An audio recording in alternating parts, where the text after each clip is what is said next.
2025년 12월 10일 새벽기도에 오신 여러분을 주님의 이름으로 환영합니다. 오늘 우리가 살펴볼 하나님의 말씀은 시편 139편 13절로 24절입니다. 제가 하나님의 말씀을 낭독하도록 하겠습니다. 주께서 내 내장을 지으시며 나의 모태에서 나를 만드셨나이다. 내가 주께 감사하옴은 나를 지으심이 심히 기묘하심이라.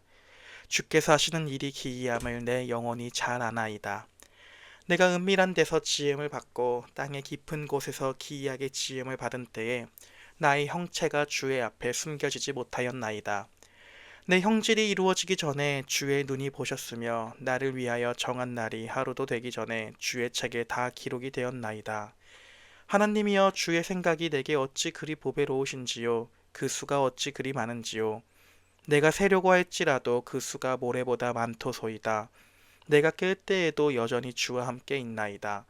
하나님이여, 주께서 반드시 악인을 죽이시리이다. 피 흘리기를 즐기는 자들아, 나를 떠날지어다. 그들이 주를 대하여 악하게 말하며 주의 원수들이 주의 이름으로 헛되이 맹세하나이다.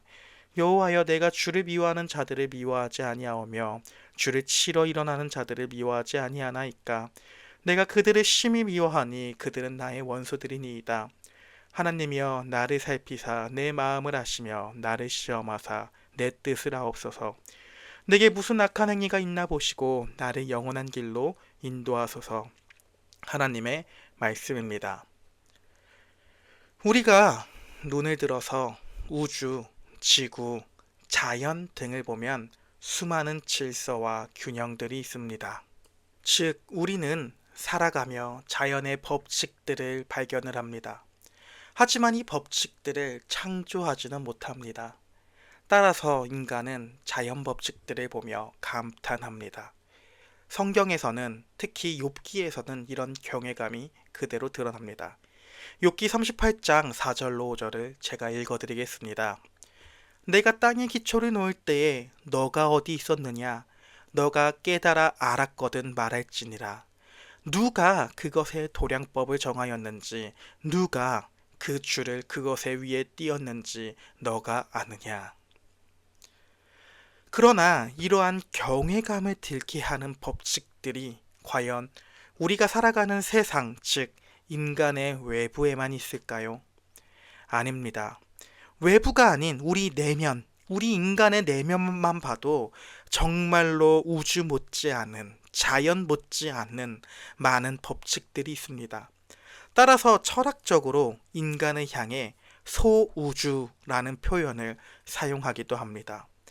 그리고 오늘 시인은 소우주인 자기 자신을 보며 하나님을 묵상하고 있습니다.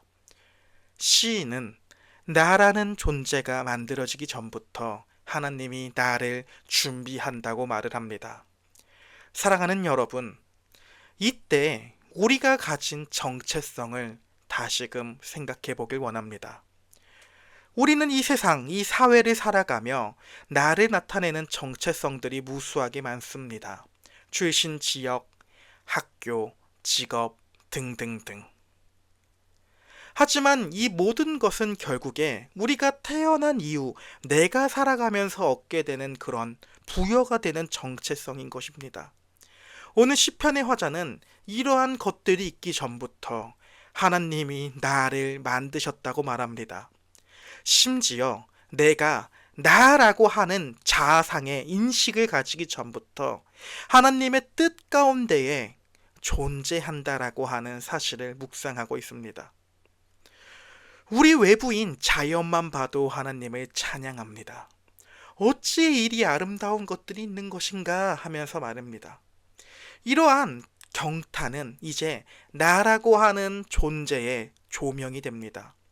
마치 어두운 극장에서 조명의 스포트라이트가 새롭게 조명하듯이 이 세상을 창조한 그 아름다움이 이제 나라는 존재를 비추며 하나님이 나를 그렇게 존중하고 계시며 나를 그렇게 사랑하신다라고 말하는 것입니다. 사랑하는 여러분, 우리가 이러한 존재입니다. 하나님의 사랑을 알게 되면 이제 죄에 대해선 경계를 하게 됩니다.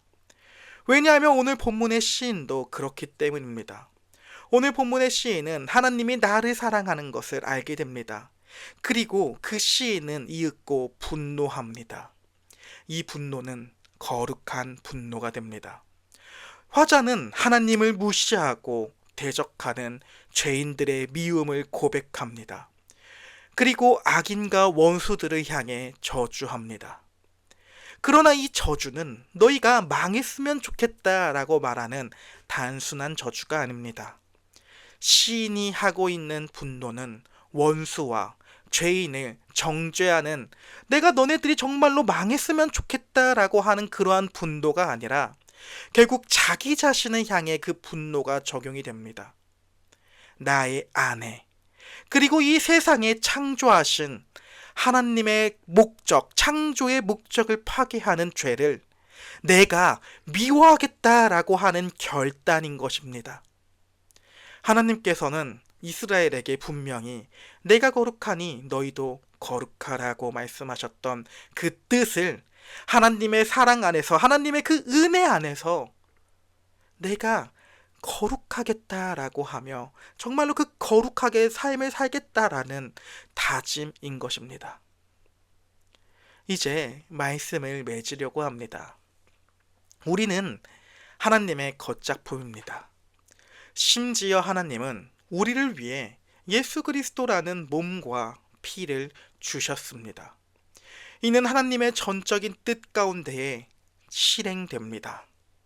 하나님께서는 어떤 상황, 어떤 조건을 보며 나를 선택하신 것이 아닙니다. 마찬가지로 하나님께서는 어떤 상황을 보면서 나를 선택하신 것이 아닙니다. 마찬가지로 어떤 조건을 보면서 나를 선택하신 것이 아닙니다. 하나님은 그저 하나님의 기쁘신 뜻 가운데에 나를 선택하시고 이 땅에 존재하게 하셨습니다. 여기에 바로 우리 정체성이 담겨 있습니다. 이러한 하나님의 사랑을 알고 이렇게 우리에게 사랑을 베풀어 주시는 하나님을 우리는 생각하고 경외해야 합니다. 따라서 오늘 시편 139편 23절 24절 오늘 본문의 마지막 두 절의 기도를 함께 드렸으면 좋겠습니다. 23절과 24절의 성경 본문을 읽으며 오늘 설교를 마치려고 합니다. 함께 읽어봅시다. 시작. 하나님이여 나를 살피사 내 마음을 아시며 나를 시험하사 내 뜻을 아옵소서. 내게 무슨 악한 행위가 있나 보시고 나를 영원한 길로 인도하소서. 아멘. 기도하도록 하겠습니다. 하나님 아버지, 감사합니다. 우리는 영원 가운데에 계신 하나님의 작정으로 인해 이 땅 가운데에 존재합니다. 따라서 이미 시간 전부터 예정된 하나님의 뜻을 우리가 묵상하며 하나님께서 우리를 선택했다라는 그 정체성을 가지고 하나님이 허락하신 시간 가운데에 살아갈 수 있는 우리가 될 수 있도록, 하나님의 자녀가 될 수 있도록 도와주시옵소서. 그렇게 하나님께서 죄를 미워하시니 우리도 함께 하나님이 그것을 싫어하니 나도 그것을 싫어한다라고 하는 그 고백을 하며 동시에 하나님이 이것을 좋아하시니 나도 이것을 좋아합니다라며 삶을 살아갈 수 있도록 은혜를 베풀어 주시옵소서. 감사합니다. 예수님의 이름으로 기도합니다. 아멘. 주기도문으로 오늘 새벽 기도를 마치도록 하겠습니다. 하늘에 계신 우리 아버지여, 이름이 거룩히 여김을 받으시오며 나라가 임하시오며 뜻이 하늘에서 이루어진 것 같이 땅에서도 이루어지리이다. 오늘날 우리에게 일용할 양식을 주시옵고 우리가 우리에게 죄 지은 자를 사하여 준 것 같이 우리의 죄를 사하여 주시옵고 우리를 시험에 들게 하지 마시옵고 다만 악에서 구하시옵소서. 대개 나라와 권세와 영광이 아버지께 영원히 싸움나이다. 아멘.